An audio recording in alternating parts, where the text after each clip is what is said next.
Hello, I'm George Middleton. Get ready for a great show.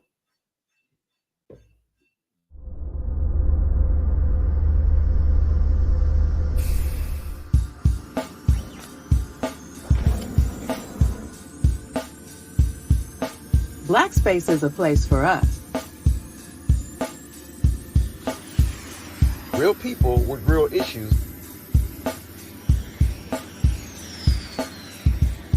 Discussing real topics. Black space. A safe space for our community.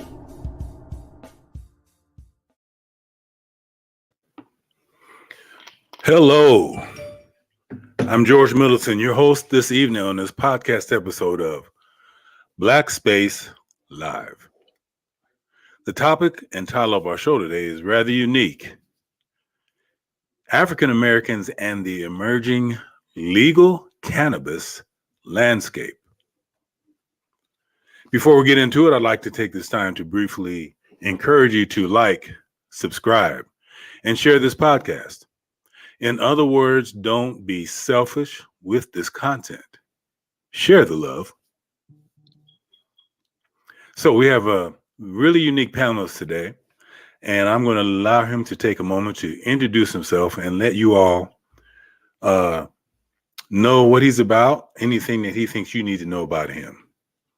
Mr. Eric Harris, please introduce yourself. Thank you, sir. And I'm glad to be here. Thank you for allowing me to spend some time having a good conversation about one of my favorite topics. And good evening to your audience also. As he said, my name is Eric Harris. I grew up as a military brat, so I kind of grew up all over the globe. And but we settled in a place called Petersburg, Virginia, where my mother's folks are from. Some people may be familiar with it. So I'd like to call that home. So I stayed there at home and went to Virginia State University. Came out of there in 1983 with as a second lieutenant and as a Kappa. So I'm thankful to both of those for both of those kind of things. Left Virginia State and went into the military. Spent some 24 years doing all kind of fun things all around the world. Wow. Retiring right around 2004 or so. And shortly after retiring, started trying to maintain my fitness as it was in the military, and found it a little bit more of a struggle as I was getting older. So started going through some of that kind of stuff. Made you think through, what else can I do? Because I could never take opioids or codeine or those kinds of things. Had a bad experience with that early in my career. So that drove me to look for alternatives. And VA at that point in time wasn't looking at any plant medicine or anything like that. So I had to do my own research to try to find something to help me, as many other veterans were doing at the very same time. So that's how I got into this space necessarily. There's an academic side to it also. As I had retired, ended up going back to school and doing a lot of study in this domain, prompted by all my friends and whatnot, relative to expanding horizons, trying to find new things in new ways. So what ended up happening is I had a school I had selected that was up in Massachusetts, and they were looking at the legalization question. So that legalization question helped formulate my path into their school.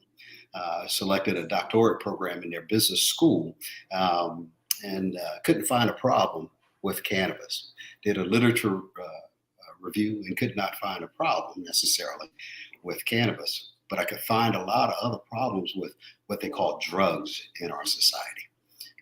For example, my dissertation was written to focus on the prevalence of white male uptake of methamphetamines, fentanyl, and opioids. We're at now 100,000 a year. At the time that I was studying the dynamic, it was about 70,000. But what we were also finding out is that you had policy circumstances where if you had cannabis available, just the simple uptake of opioids went down. There are many people who are out there that are surreptitiously taking a little bit of pot, call it what you want, ganja, pot, just to subsidize their opioid uptake. People are cutting their pills in half because everybody's in pain, unfortunately, in America. We're finding everybody's in pain. So, Yes. but, Yeah. And when you speak to that, when I was first approached with this concept, this topic Mhm. for the show, it was very relevant with regard to what's going on in our political and social foray right now. And I wanted to just read a statement from President Biden on marijuana reform. You're probably familiar with this. You're probably staying up to date on these type of things as this is your business. So I'm going to read a little bit of it. This is a statement released from the briefing room. As I often said during my campaign for president, no one should be in jail just for using or possessing marijuana. Sending people to prison for possessing marijuana has upended too many lives and incarcerated people for conduct that many states no longer prohibit. Today, I am announcing 3 steps that I'm taking to end this failed approach. First, I'm announcing a pardon of all prior federal offenses of simple possession of marijuana. I have directed the Attorney General to develop an administrative process for the issuance of certificates of pardon to eligible individuals. Second, I am urging all governors to do the same with regard to state offenses. Just as no one should be in a federal prison solely due to the possession of marijuana, no one should be in a local jail or state prison for that reason either. Third, I am asking the Secretary of Health and Human Services and the Attorney General to initiate the administrative process to review expeditiously how marijuana is scheduled under federal law. Federal law currently classifies marijuana in Schedule 1 of the Controlled Substances Act, the classification meant for the most dangerous substances. This is the same schedule as for heroin and LSD, and even higher than the classification of fentanyl and methamphetamine, the drugs that are driving our overdose epidemic.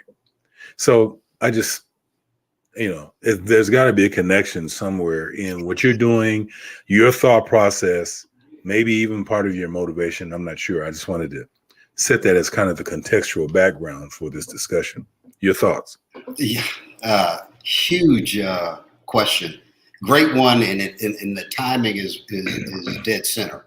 Mm-hmm. The first thing I'd say is, as good as the idea of talking about cannabis is in the public square, let me get one thing straight for everybody. Using the term marijuana is a curse word. It's a derogatory, just like saying the N-word. Let's look at where it was derived from and how it was used. Let's stop using it, period. I write this in my book. There's a history to that whole thing. And when people were walking around in the 20s, 30s, and the 40s talking about who was doing marijuana and why they created marijuana and jhana, why they put it together that way to cast out then Latino Americans. Wow. Why would we want to continue to use that? Why would we want to officially name something that's already been named? Let's be smarter than the terms that we're using. We are. So let's stop doing that. It is cannabis. It's always been. It's a prejudiced, racist name to call it marijuana. God. Get off my soapbox. Well, no, wait, stay there for a minute. Give me the history on the term marijuana. How did this even come into being? Well, it was back in the West. We were Pancho Villa and the like were white Americans were casting aspersions on folks who were doing cannabis in their relaxation. They were trying to characterize folks because they were from Mexico. Wow. And so they associated with this local weed, this Mexican weed. And so we get into all these raptures about that. We should not be using that name any longer. We have done it officially, and we keep doing it. And that's the thing that's peculiar about it. There are some professors out there that talk about that also. Chris Duvall out of University of New Mexico writes a great book about the African roots of marijuana. So we can talk about how the trade that's been going on between the Indians, trading Shiraz, cannabis, and the like between the Africans long before white men showed up in that region of the world. It's been a part of the fabric of many parts of Eastern and Western Africa. There's a deep history associated with cannabis, even how it passes through slavery, through Brazil to the Americas. It's been a significant ameliorant to help suffrage through labor. It was always here. It's always been a part of the fabrics that we were able to carry. When we weren't able to carry it, other folks were able to provide it. The islands have a multitude of stories about how ganja arrived. It's been a fabric piece of everything that slavery was and is done. But it's curious that it's not written in slavery books. It's not written in any of our history books. You have to do independent research to find out the real roots of all these things, because people don't want you to know. I am so appreciating you right now. This is totally unexpected. The other part that I was going, I always speak to the fact that we shouldn't be calling it marijuana. Yes. You know, not that it hurts anyone's feelings right now, but we shouldn't. Let's focus on what it is. Yes. It's cannabis. It's cannabis, yes. and the fact that the president, today's president, would take this measure. It's bold in many, many ways. In that he is a white man. Right. Doing this. Mm-hmm. When we talk about all of its benefits, both in the agricultural domain, which we really haven't counted fully, and in the medical and wellness domain, we have a different kind of product. You know, when the only thing that you can do, or the present health circumstance allows you to do, is take a pill, pharmacology, get cut, or get radiology. That's all your insurance ever covers. You don't get any more or any less than those three things. Right. In fact, our medical system is set up so that naturopathic, natural plants and products, the things that we come from that we should be processing because our bodies need this, those are illegal. Huh. We can produce, cannabis allows you to produce, and we've known this through history. The government of this government, this is what's changed here, is that we've learned the truth here, and at least we not only learned it, we've exercised now the truth, and we're trying to put things into play so that they help people now. So that's what's changed, and that's what the president is trying to push forward. I don't know if this legislation is the right vehicle, because it gives all the controls to either DEA, NIH, or not, in some part of CDC, if I'm not mistaken.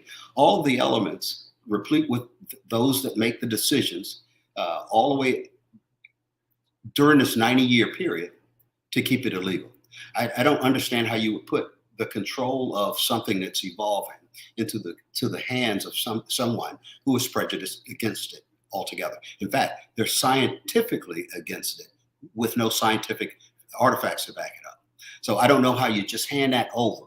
I don't see any good coming out of the same brains doing the same thing. You need new energy. You need folks who can see this much more to align with humanity. And who is that individual? Who's the individual he handed over to again?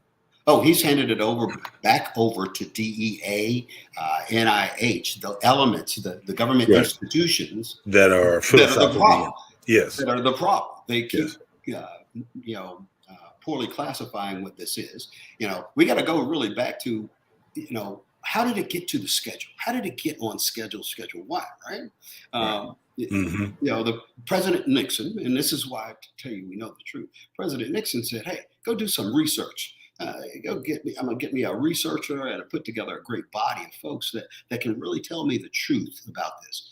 And I know what I want my truth to be, but I'm gonna let them tell the truth. And so he goes up and gets a governor out of Pennsylvania, and a whole bunch of other academics and doctors, and puts together a Supreme Committee, and they make all the wrong or all the recommendations that doesn't support the political agenda. It's called the Schaefer Report, written in 1972. And it tells you, do not criminalize this thing and do not put it on any schedule. This is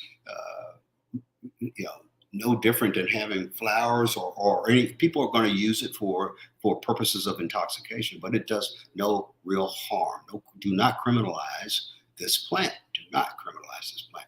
But that's the opposite of what that president did in criminalizing it and using it to create divisions in communities and social issues. Those artifacts are available today in abundance. Him talking to Ehrlichman, talking about how he could criminalize this substance and put folks in jail and that kind of thing. Now that we know the truth, why doesn't our policy deal with the truth? That's why it's on this schedule. He put it there as a temporary executive order measure. Well, I would say if the president wanted to do something bold on this, he would simply take it out of the schedule as an executive order and let it be done, and then let the industry figure it out. But that would be too broad of a cast for most white folks in their effort to control this industry. So, the old adage, follow the money, has to be at play here. These, the DEA, these institutions that are philosophically against this latest change in direction of quote unquote illegal substances. Can you walk us through the money chain of this process and how that is governing these decisions? Well, the money part of this is split a few ways. If you think through legalization, let's go back. We've got to go back to the war on drugs. The war on drugs sets the precedence for all that's going on right now. Okay. And this whole thing. And what's not happening is we haven't cleaned up our mess. Like your mother, your grandmother might have told you got to clean up your bedroom before you can get out of the house. Do first things first. But we haven't done that as America. So, before I talk about this re-commercialization of the product, we got to talk about what we've done in spending $36 billion a year to narcolize, or not necessarily to narcolize, but to arrest folks in proximity to cannabis because they are associated with narcotics. And this gets into all of our proximity laws. We have folks close to us that don't care about us, that are arrayed against folks who look like us, about 2.4 million of them in uniforms that are constantly vigilant for us. And all they needed was this small little mechanism, the smell of this off-center thing to associate you with a narcotic. That's the real trade, narcotics. This is not, while it has narcotic-like effects, it's a plant. It's not a drug. It is a plant. And we have started to associate the word drug, with cannabis. It's a plant. This is no different than the collard greens, other than the psychological or the psychotropic effects that it'll give you. These are greens. This is any other vegetable. It can make food, fiber, and fuel. And its biodiversity is something that we have to exploit for more than just simple intoxication. It's not truly, if you look at history in the context of its use, it's been used to do some spiritual things, but it's been used more as a utilitarian mechanism. Ropes, fiber, cloth. We should be making things for our own benefit. Right. I have a view of folks who have been most hurt by its being illegal, having the biggest input with it so that we can make our own stuff, as Dr. Clark we talked about. We can make a toothbrush out of it. We can make everything from it.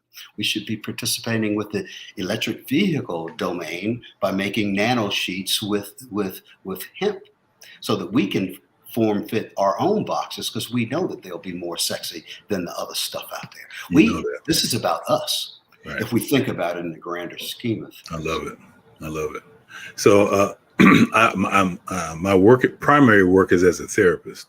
And so I'm working with a lot of young men. So I'm going to be throwing some questions at you that it may kind of be on the peripheral, but you're there. I mean, you're really covering a lot of relevancy here. Most of the young men that I'm working with, when I was growing up, the cannabis was used more recreational during my time. Today's young people, it's totally for coping skills.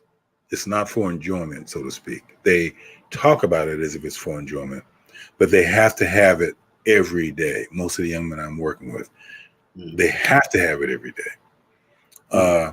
And then the other aspect of this is that they're lacing it with stuff.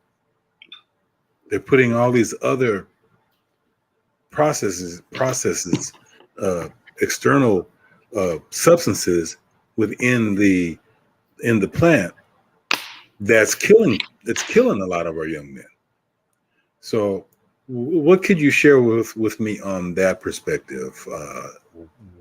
Why are they messing with perfection? It seems like it's good as it is. What's with all this extra stuff? To your point, George, why are they messing or tampering with perfection, right? Mother Nature makes this thing so perfect for all the things. We just need to tune what's right for us and titrate ourselves to that. That's all we need to do. And because we don't need it for a lot of things. Now, I don't not believe in microdosing. So I'm going to set that aside for a minute and go back to the first point you made, which was that you got these young people doing this. Well, young folks are going to do things that are different. Okay. That's the first thing that we know. I'm over 60 and I know I had to go through my things to get to where I am. Exactly. And we're going to experiment. I don't know why you would put anything into something if you knew the full contents and you trusted those contents already. Why would you need to adjust anything? Right. But that doesn't speak to my needs. Right. Doesn't speak to my needs. Now, to your domain, psychologically, why would you need to tamper?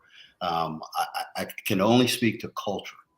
Our culture, we do things differently. We are independently minded, as you probably know by Hofstede or anybody else. We are different. We are so magnificently different that we stand out amongst most young folks and old folks around the globe. So it's a difficult proposition to know why you would take a plant that's already giving you everything that you needed, even if you wanted to get euphoric.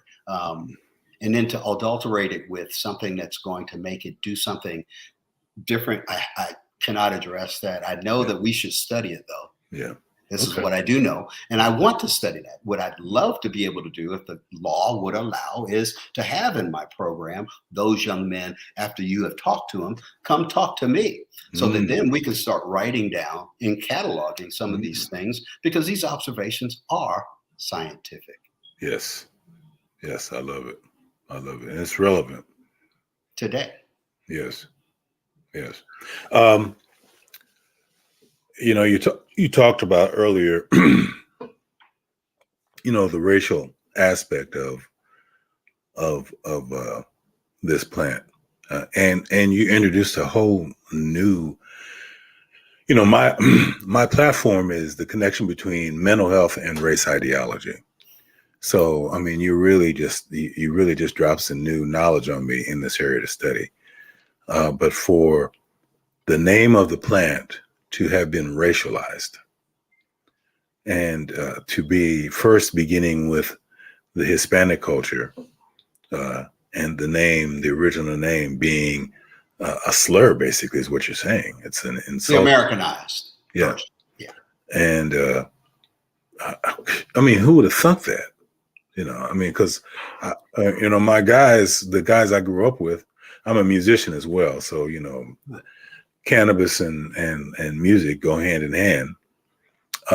Not that I indulge in. I don't particularly indulge in it,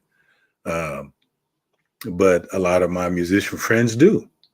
And I mean, they were associated at that time with more pleasant and fond memories, just a little bit of risque, Mezzo. Yeah.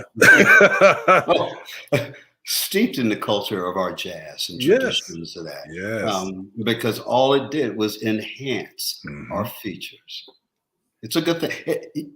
One of the underrated things, while there are bad experiences out there, and everybody's going to have a bad experience, and not everything is for everybody. Right. This is I talked to you about. I took some codeine the Army had given me as a young captain once upon a time, and my then wife, who was a pharmacist, watched me jump off a 2-story building. I don't do well with opioids and codeine. So I was fortunate enough not to have major surgery or need for major surgery or hurt during a 24-year career, because I would have certainly probably either gotten addicted to or something challenging thing would have happened because of medicine. So not everything my grandmother talked about. Not everything is for everybody. Some people can't do peanuts. Who would have thunk it? Yeah. So this is not for everyone. But here's what I'll tell you: that everywhere that mankind has had a civilization, we have found evidence of cannabis use. Sorry. Everywhere that mankind has had a deep civilization, either we're buried with it, a part of spiritual associations, for whatever reason, cannabis has been around. Why are we afraid of it? It has to do with peculiarities of cultures, I think. Yes. When you talk about European culture, when who was it, NIH and SAMHSA talk about 69.5% of Americans do alcohol. 18.5% do some level of cannabis. Alcohol kills. Right. Daily. In fact, the CDC has released 4 different reports in the last 3 weeks saying there is no redeeming quality in the sip of wine, to the sip of beer, to any hard liquor. Nothing. Everything kills you. We can't say the same about cannabis, right? But we would equate them the same. In fact, we talk about cannabis in the prevalence of any hurt or harms. They call any use of cannabis an abuse versus the 25.9% of binge drinking per year. They don't call that they call it a slight abuse of alcohol. We have different cultural views towards cannabis.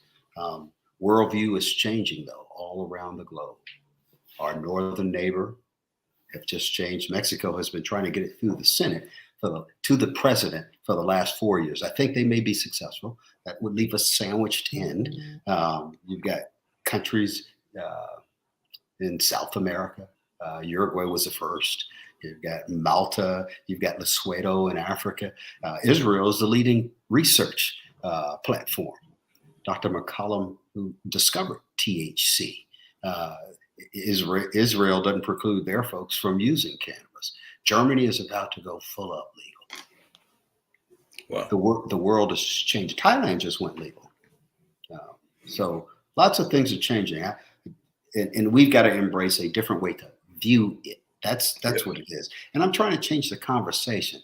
It is not a bad, okay? We've been told for the last 90 years that it's bad. We've got evidence to suggest it's not. Well, here's the other aspect of it as well. And it's kind of a pet peeve of mine. How can I really say it? It's insulting. Let me put it that way. What I'm going to share with you is insulting because of the racial aspect to this. During its heyday, we were disproportionately penalized. And now with the recent trend of it becoming legalized, we're way behind the 8 ball. So someone like you is coming in and just, forging, you're walking a road less traveled as it pertains to members of our racial demographic. And it just angers me that no matter what the scenario, you pick the systemic context, we're still in catch-up mode. Can you speak to that? Oh, yeah, that's a superb question. And you say we were behind. The fact of the matter is we don't know what we don't know. Wow. Because we've been beat away from the very thing that now you're enjoying. Okay, so and I tried to explain this to Senator Kane, in fact, of Virginia. All of a sudden, you've been beating me daily with this as a tool against me socially and economically, and now all of a sudden you're going to do a U-turn without any explanation. You're not going to help justify the fact that you've been wrong. First of all, make and admit we've been wrong about this, and to reset this in a way to help institutions that have policies that hurt me, that were written to hurt me. As I went through this chasm of rule breaking, then you got to change that. You got to pay a deliberate price to change that because you were wrong. You were wrong. And you got to accept that as a government. That means we fix institutions and we drive it back. Okay. Now you give the me's, and it was just a fluke that I decided on the horizon as an older American. I call myself at that point in time when I was going back to school, an older American. Let me see what's on the horizon and think forward. I can't see a young person taking the time to study cannabis when they've got to put food on the table because that's not what's going to pay.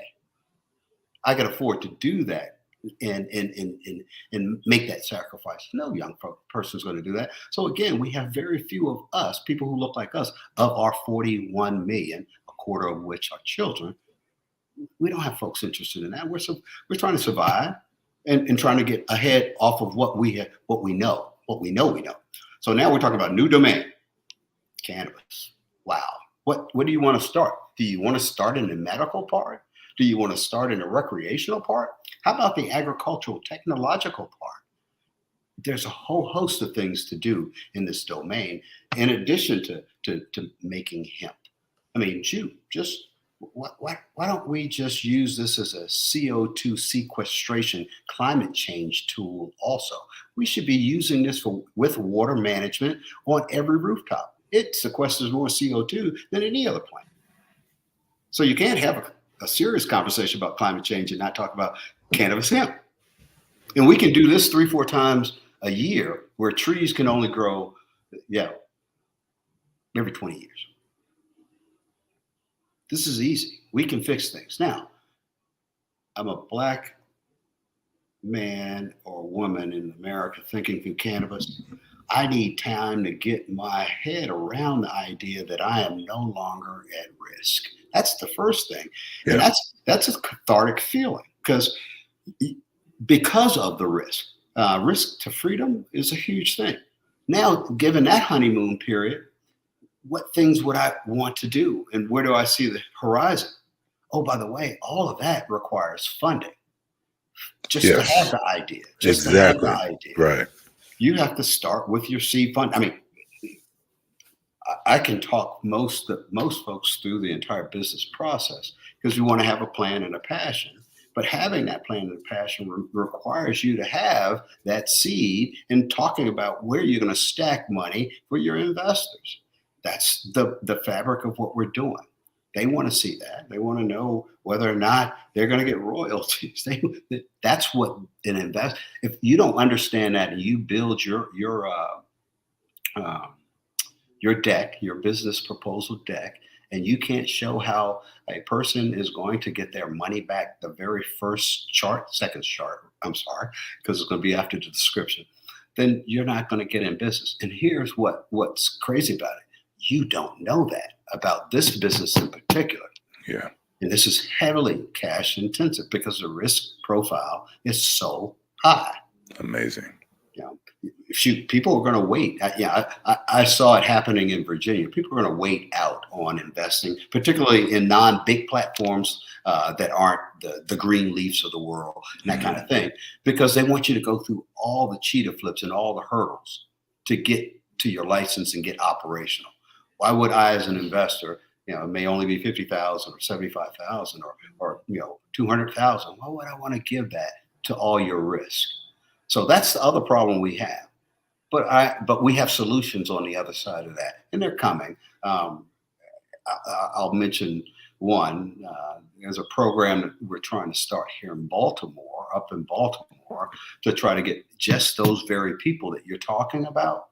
Because this is where the ideas that are going to get exploited downstream are going to be incubated.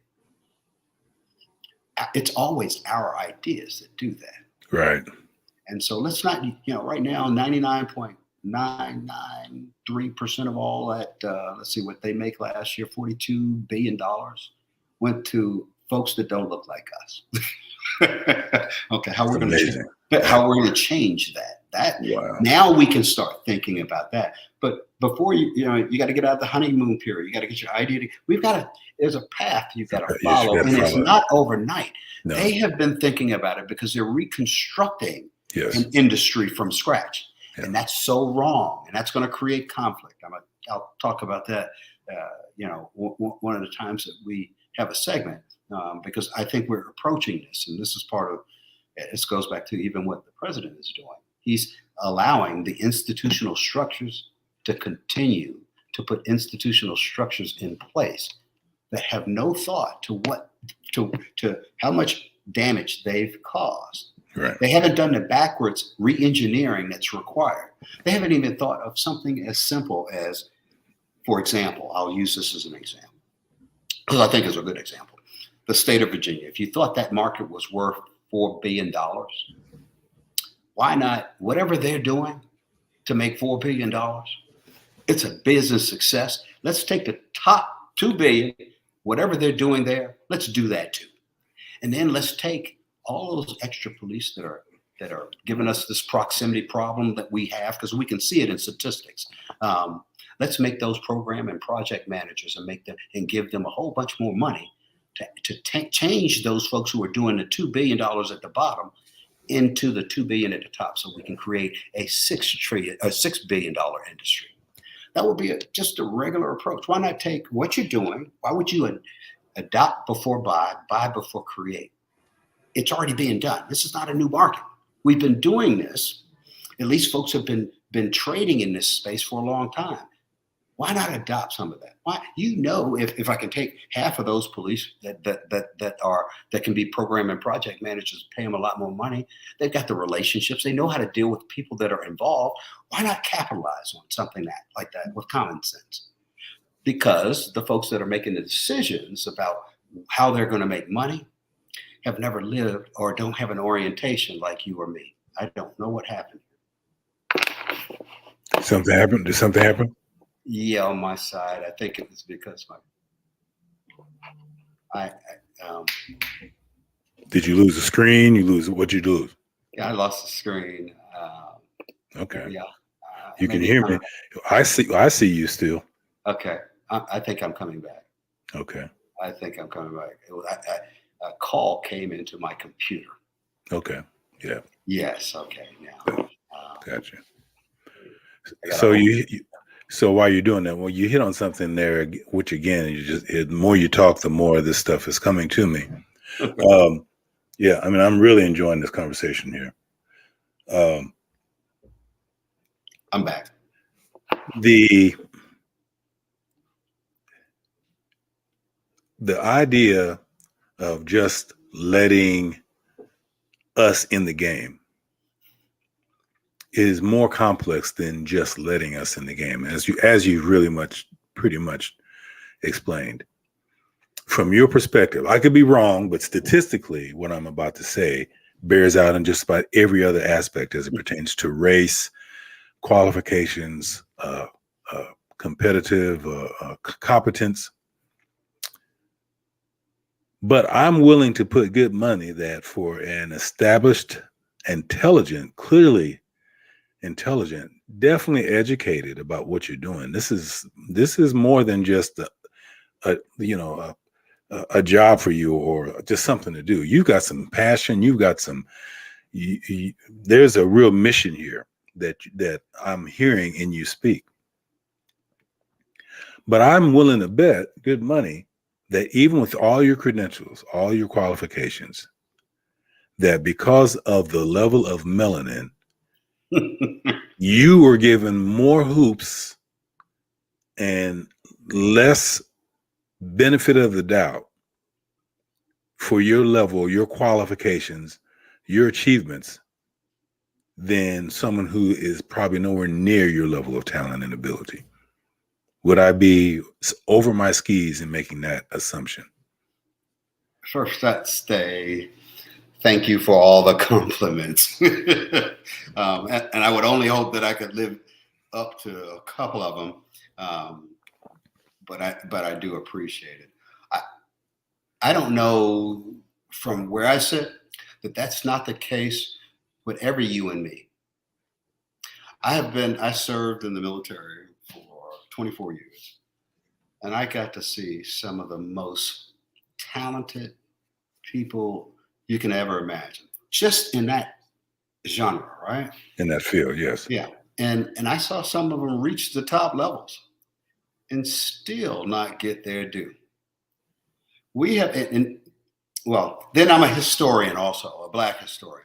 I know that we have been running circles around white people from the moment that they thought they were superior to us.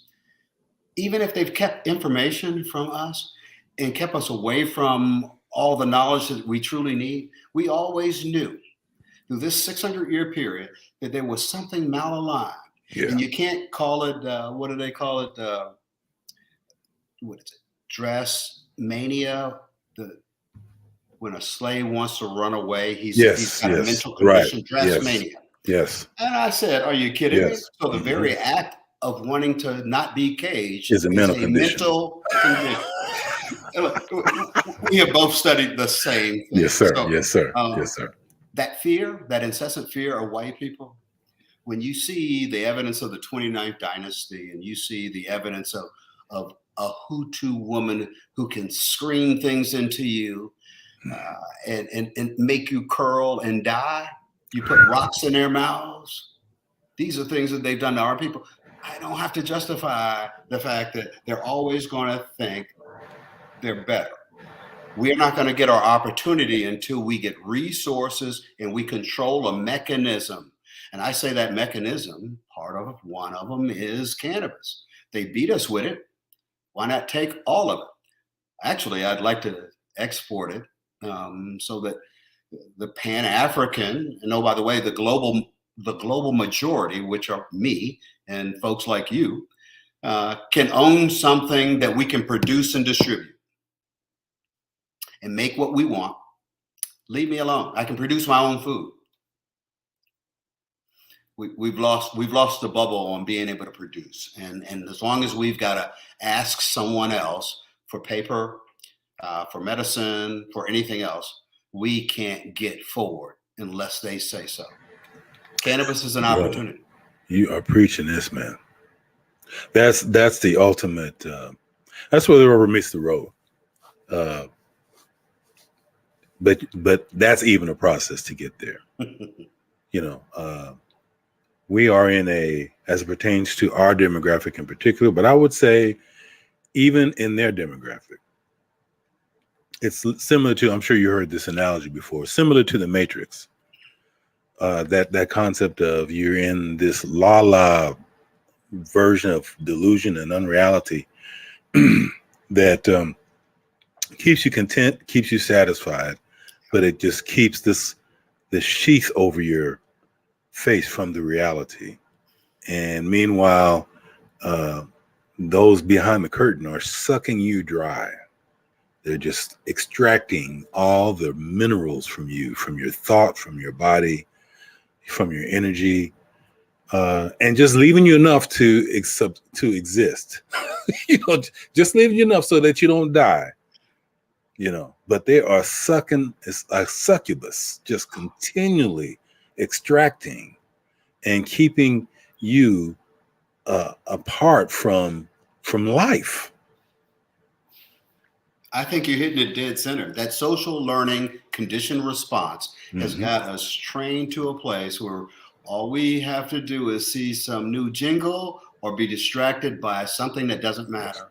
Yes. And how many times have you heard non-pejoratively anyone talk about cannabis?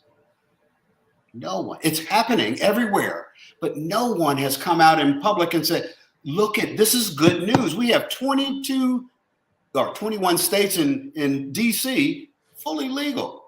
That just doesn't happen overnight. That is good news. Yes. So the government has to change its way, and it has not. It is refusing to do so because of a person who does not favor you, me, a woman.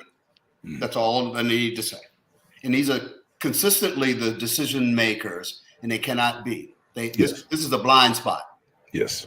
This is Okay. Okay. So we're getting close to. This has been a really fast. Man, I am so. I'm looking forward to coming back. Oh, we've got man. I mean, brother. Wow. Nate did not tell me that all this was coming to the show tonight. Wow. And we haven't even really gotten into everything that you really do. So you will have to be back. This is amazing.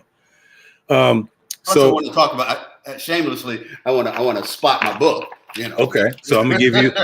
So let's do that. I'm gonna give you the last few minutes here to what I want you. I want to present this this premise for you to expound on, and then talk about your book. You can do the book first and the expounding second, or vice versa. But here's what I would like you to leave some parting thoughts. Make it maybe a homework assignment for us.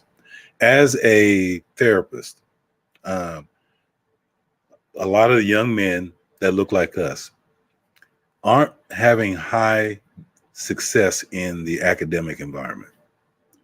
They're definitely, and the majority of them are definitely not college bound, not even STEM bound, although they have the cognition for STEM stuff. It's there, but the access, just like this cannabis opportunity. Same thing. There's opportunity here for them to make money because right now they're in trouble with this drug. Now there's opportunity for them to flip this and make careers out of it, to potentially own this aspect of our culture. Can you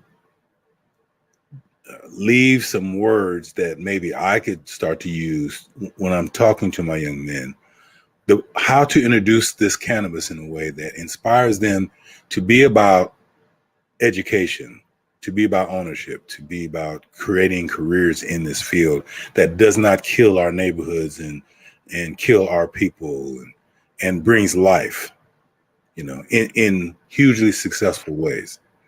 And then however your book might relate to that. That's an excellent point you bring up. How do we get our future to understand and appreciate this at a juncture where all the levers of control and finance are owned by somebody other than us?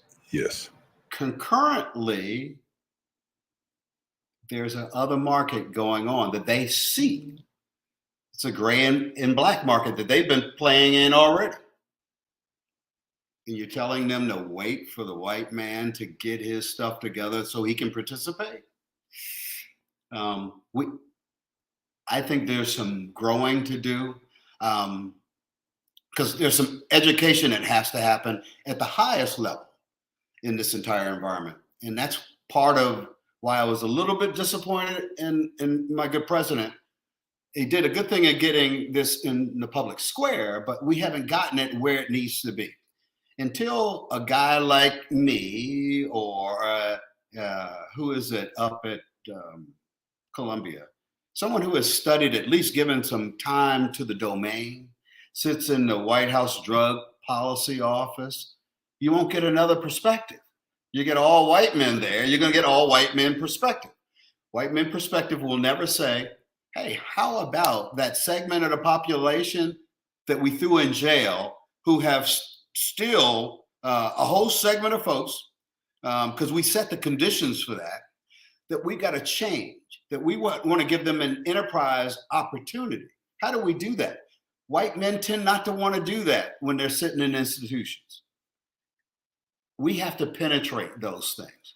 I volunteered to participate across everything in the DMV area for just that reason, because nobody is representing our interests unless it's a purely financial one, and that's not going to trickle down to matter to the folks that we're talking about, because the rules have to change. The rules have to change, and they have to change in a way that say, again, the payment was all these folks in jail and all of these good benefits that we white folks got. So we got to give them 60% of this market so that they can get to about 40 one day.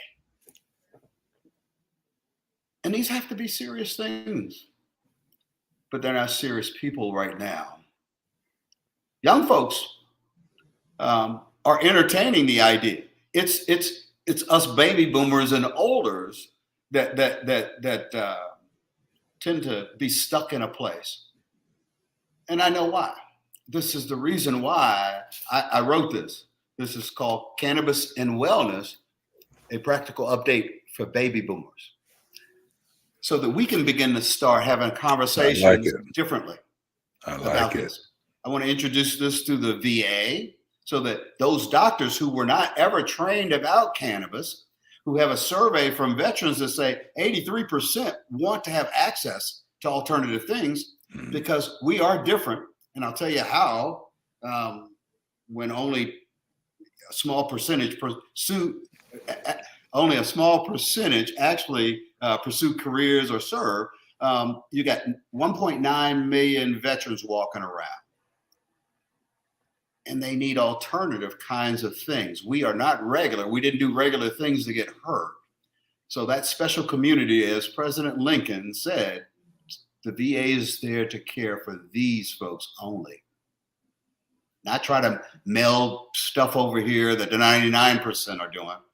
No, give us an opportunity to do things differently.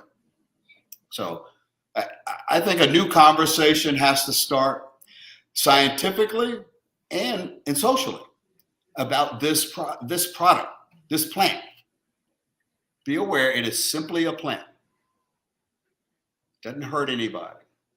It has side effects, but it doesn't hurt anybody if used responsibly. I love that book. What's the title of that book again? It's Cannabis and Wellness. We'll make sure you get a copy. Yeah, I love that book, and I see use in inspiring baby boomers, this young generation, to come up and start taking control, and not waiting on permission from those who really philosophically are not in alignment with your freedom. I was trying to look for a quote about this, the dynamic we're in. We're in this dynamic, and freedom is the theme that keeps coming. That's right. To this, freedom isn't free, and I think that when it comes to the Black dilemma,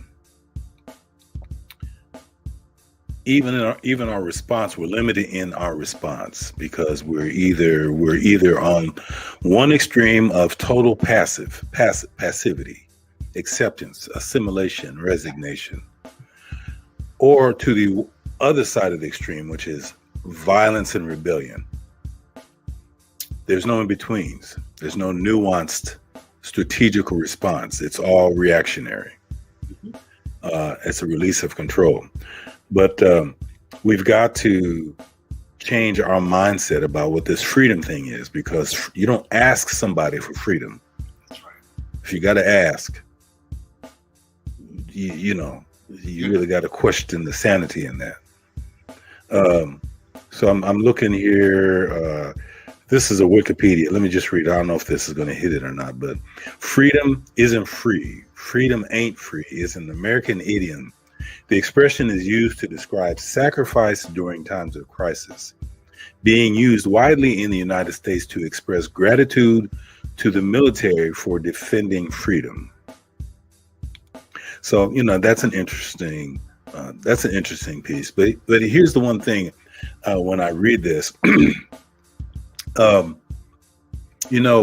we talk about the white man. And the one thing about the white man is he ain't afraid to kill nobody to get what he wants. Okay, but there's a corollary to that too. Which is? We, in the grand scheme of things, Pan-Africa must be prepared this time. Right.